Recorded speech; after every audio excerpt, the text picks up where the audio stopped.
शंभूराजे दूध संकलन केंद्राचे उद्घाटन जनहित शेतकरी संघटनेचे अध्यक्ष प्रभाकर भैया देशमुख यांच्या हस्ते संपन्न. पडसाळी तालुका उत्तर सोलापूर इथं नव्या दूध संकलन केंद्रामुळे शेतकऱ्यांना दिलासा.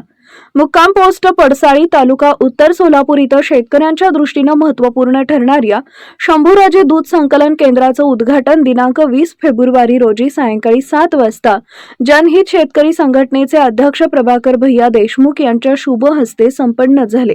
या नव्या दूध संकलन केंद्राच्या माध्यमातून परिसरातील दूध उत्पादक शेतकऱ्यांना त्यांच्या दुधाला योग्य दर मिळण्यास मदत होणार असून दूध संकलनाची प्रक्रिया अधिक सुलभ आणि पारदर्शक होणार आहे. यामुळे शेतकऱ्यांचा आर्थिक विकास साधण्यास मोठी मदत होईल असा विश्वास यावेळी उपस्थित मान्यवरांनी व्यक्त केला. यावेळी शंभूराजे दूध संकलन केंद्राचे मालक समाधान भोसले, बँक शाखा अधिकारी केंद्रे लंगडे घाडगे, विनोद डोंगरे देशपांडे, महेश डोंगरे, सूरज भैया देशमुख, तुषारदादा साठे, सुदर्शन बाप्पा अवताडे, सागर काळे, आबासाहेब हावळे, मेघराज भोसले, दिलीप कदम, संपत गाडे, सचिन माने, रवींद्र पवार, धनाजी झांबरे तसेच गावातील ग्रामस्थ व भोसले परिवार मोठ्या संख्येने उपस्थित होते. यावेळी माध्यमांशी बोलताना जनहित शेतकरी संघटनेचे अध्यक्ष प्रभाकर भैया देशमुख म्हणाले की ग्रामीण भागातील शेतकऱ्यांना त्यांच्या उत्पादित दुधाला योग्य बाजारपेठ मिळणं अत्यंत आवश्यक आहे. अशा दूध संकलन केंद्रामुळे शेतकऱ्यांचं उत्पन्न वाढण्यास मदत होईल तसेच ग्रामीण अर्थव्यवस्थेला चालना मिळेल. शेतकऱ्यांच्या हितासाठी जनहित शेतकरी संघटना नेहमीच कटिबद्ध असून भविष्यातही अशा उपक्रमांना पाठिंबा देण्यात येईल असं त्यांनी स्पष्ट केलंय. कार्यक्रमाचं आयोजन अत्यंत उत्साहपूर्ण वातावरणात पार पडले. उद्घाटनानंतर उपस्थित मान्यवरांनी केंद्राची पाहणी करत पुढील कार्यासाठी शुभेच्छा दिल्या. शेतकऱ्याचा मुलगा सुशिक्षित बेकार समाधान भोसले त्यानं अतिशय जिद्दीनं आणि चिकाटीनं हा शंभूराजे दूध डेअरी चालू केलेली आहे. त्यासाठी त्याने मगा बोलून दाखवलं समाधाननं की गेल्या 2 वर्षापासून ते अण्णासाहेब पाटील महामंडळाच्या माध्यमातून 15 लाखाला कर्ज घेऊन एक शेतकऱ्यांची मला दूध उत्पादकांची सेवा करायची आहे. ह्या चांगल्या भावनेने ते बँक ऑफ महाराष्ट्रमध्ये सातत्याने हेलपाटे घालून प्रयत्न करत होते. काही आमदारांकडे काही खासदारांकडे सुद्धा त्यांनी जाऊन आले. ते आमदार खासदारांबद्दल मला अभिमान आहे, आदर आहे, मी काही कमीपणा सांगत नाही त्यांचा, परंतु त्यांनी सुद्धा प्रयत्न केले. महाराष्ट्र बँकेच्या अधिकाऱ्याला फोन करून सांगितलं, पत्र दिले, परंतु याचा 15 लाखाच्या कर्जाला अडचण येत होती.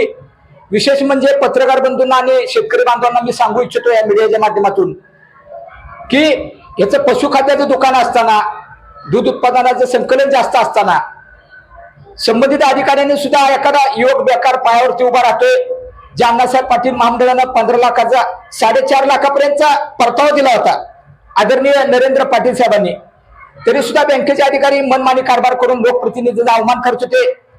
या बाबतीत माझ्या कानावरती आलं. समाधान भोसलेच्या डोळ्यातून पाणी आल्यानंतर त्याची लेकरं बाळ मी उपोषणात पाहिली. त्यांनी फोटो पाठवले माझ्या व्हॉट्सअपला. मला पण दुःख वाटलं. तातडीने मी समाधानला बोलून घेतलं आणि महाराष्ट्र बँकेचे मॅनेजर इतर अधिकाऱ्यांना मी स्वतः माझ्या भाषेत जनहित शेतकरी संघटनेच्या मस्ती म्हणून नाही, परंतु भैया देशमुखाच्या बाबतीत असं आहे की मी तळमळ म्हणून काम करतो. चांगले अधिकारी काम करत असतील त्यांचं पाय धुवून पाणी पितो मी, माझा कार्यकर्ता, परंतु मस्ती करणाऱ्या अधिकाऱ्याला लगाम घातल्याशिवाय राहत नाही. डॉक्टर बाबासाहेब आंबेडकरांनी दिलेली ही लोकशाही आहे. त्या लोकशाहीचा आदर करून आम्ही 1-2 वेळा विनंती करतो, 3ऱ्या वेळेस त्याला गुडघे टाकायला भाग पाडतो. हा रिझल्ट आहे. मी माझं कौतुक करू नाही बाप्पा, तुम्ही पण समाधान भोसलेला शेतकऱ्यांनी, तुम्ही ग्रामस्थांनी सहकार्य केले. एटीएम कार्ड म्हणजे कसं आत गेले की पैसे घेऊन येते, मोकळे येत नाही, तसं भैया देशमुख म्हणजे एटीएम कार्ड आहे. पण त्याला जनतेला आणि शेतकऱ्याला या बांधवांना कळलं पाहिजे ही काय चीज आहे, ही सोनं काय आहे. माझा नाईलाज आहे, त्यांनी फायदा करून घेतला पाहिजे. आज उत्तर तालुका कुठे मोहोळ तालुक्यातलं पाटकुळगाव माझं, मी एवढ्या लांब येऊन त्या समाधान एका शेतकऱ्याला न्याय देतोय. आप्पा पत्रकार बंधूंनी मी तुम्ही त्यांना 1 वर्षापासून सहकार्य केलेलं आहे, त्याला अन्यायाला वाचा फोडण्याचं काम केलेलं आहे. परंतु माझ्या माध्यमातून मी ते 15 लाख रुपये आदरणीय गाडगे साहेबांचं कौतुक करतो. त्यांनी माझ्या शब्दाला किंमत देऊन 15 लाखाचं पहिलं प्रकरण असेल महाराष्ट्रातलं. 5 लाखापर्यंत 7 लाखापर्यंत कुठल्याही महामंडळाचं प्रकरण होतं, परंतु इतकं 15 लाखाचं मोठं प्रकरण होतं याचा मला आनंद आहे. समाधान सुद्धा जिद्द आणि चिकाटी आहे त्याची. 700, 650, 700 पर्यंत त्याचं दूध संकलन होतंय. शेतकरी वर्गांना पण विनंती करतो की तुम्ही जर्सी गाय वाढवून, म्हशी वाढवून दूध उत्पन्न तुमचंही वाढवा. समाधानची बी दूध डेअरी अतिशय जोमानं चालावी. इतर गावोगावामध्ये आपल्या आदरणीय सुदर्शन बाप्पांच्या मार्गदर्शनाखाली त्याच्या शाखा निघाव्यात आणि खरोखरच राज्याचे कर्तव्यदक्ष मुख्यमंत्री देवेंद्र फडणवीस साहेबांनी दुग्ध विकास मंत्र्यांना मी विनंती करतो की तुम्ही दुधाचा दर अजून वाढवावा, 50 रुपये 52 रुपये प्रति लिटर जर्सी दुधाला रेट मिळावा, 75 रुपये म्हशीच्या दुधाला भाव मिळावा. कारण तुम्ही 10 वर्षापासूनच तुम्ही चुरापेंड आणि सुगराज पिंडीचा दर बघा, प्रत्येक वर्षी 150-200 दर वाढतो. परंतु 10 वर्षापासून मी 25 रुपये 27 रुपये 22 रुपये कधी 38 रुपये कधी 32 रुपये असा दर या दुधाच्या बाबतीत तुम्ही अन्याय करत आहात. शेतकऱ्यांचे कैवारी म्हणून राज्यकर्ते या महाराष्ट्रात वावरते, परंतु माझ्या शेतीमालाला भाव मिळत नाही.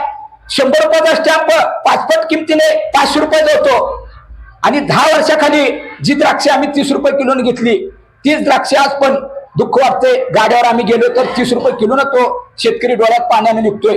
पण त्याच्यावरचे फवारणी औषध 10 वर्षापूर्वी 120 रुपये होतं, त्याची आज किंमत 1600 रुपये आहे. तर असा अन्याय करता कामा नये. देवेंद्र फडणवीस साहेबांचं काम खूप चांगलं आहे.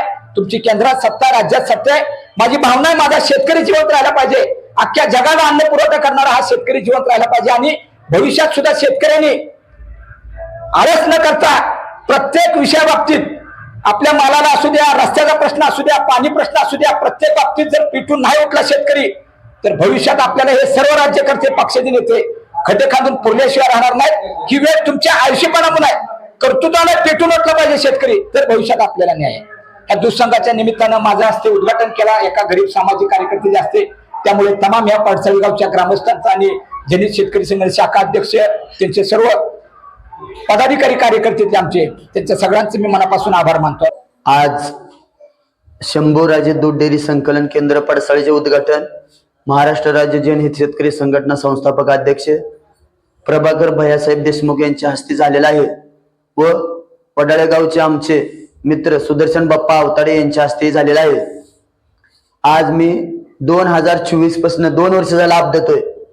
ह्या संकलन उभा करण्यासाठी जवळजवळ असा संघर्ष केलाय की अक्षरशः आमची आत्महत्या करण्याच्या प्रयत्नापासून आलतं, पण भैयासाहेबांनी मला अण्णासाहेब महामंडळ प्रकरणाची फाईल 15 लाखाची करून दिल्याबद्दल माझं कुटुंब व्यवस्थित आज सुखरूप आहे. व आज भैयासाहेबांनी धर्मवीर छत्रपती संभाजीराजे चौक या पाठीचं उद्घाटन केलेलं आहे. छत्रपती शिवाजी महाराजांचे उद्घाटन केलेलं आहे. व तसेच मी आज पडसाळी गावामध्ये शंभूराजे दूध डेअरी संकलन दिनांक 21 फेब्रुवारी 2026 उद्यापासून ऑनलाईन चालू करणार आहे व सर्व शेतकरी बांधवांनी व्यवस्थित दूध संकलन करावे आणि मी रेट व्यवस्थित त्यांना देत आहे. आज अक्षरशः 2 वर्षामध्ये मी आणि माझी पत्नी अक्षरशः संघर्ष इतकं बेकार केलाय ना, अक्षरशः तुम्हाला सांगतो कुणी सुद्धा साथ दिली नाही. पण ह्याच्यात भैयासाहेबांनी साथ दिली. काय काय व्यक्तीशींना मी प्रकरण करासाठी पैसे सुद्धा दिले, पण त्यांनी साधा फोन सुद्धा केला नाही मला. समाधान तो उपोषणाला बसला, साधं मला विचारलं सुद्धा नाही त्याने. मी आज त्यांचा न विचारल्यामुळे मनापासून आभार व्यक्त करतो व हितून मुळे पडसाळी गावातील सर्व शेतकऱ्यांना योग्य ती रेट देतो. व्यवस्थित त्यांनी दूध घालावं आणि मी व्यवस्थित त्यांना रेट व भाव क्लिअर देत आहे. ऑनलाईन सेंटर चालू उद्यापासून आपलं होत आहे व माझी नान्याची बहीण स्वतः उद्घाटनला आलेला आहे. गणेश भोसले व तालुका अध्यक्ष यांची पत्नी, कल्याण भोसले परिवार, प्रगती नागेश भोसले व तसेच शंभूराजे दूध डेअरी संकलन या गाड्यामध्ये उद्घाटन त्यांनी सगळ्यांनी येऊन व्यवस्थित मला आधार दिल्यावर उद्घाटन व्यवस्थित पार पडलेलं आहे. धन्यवाद.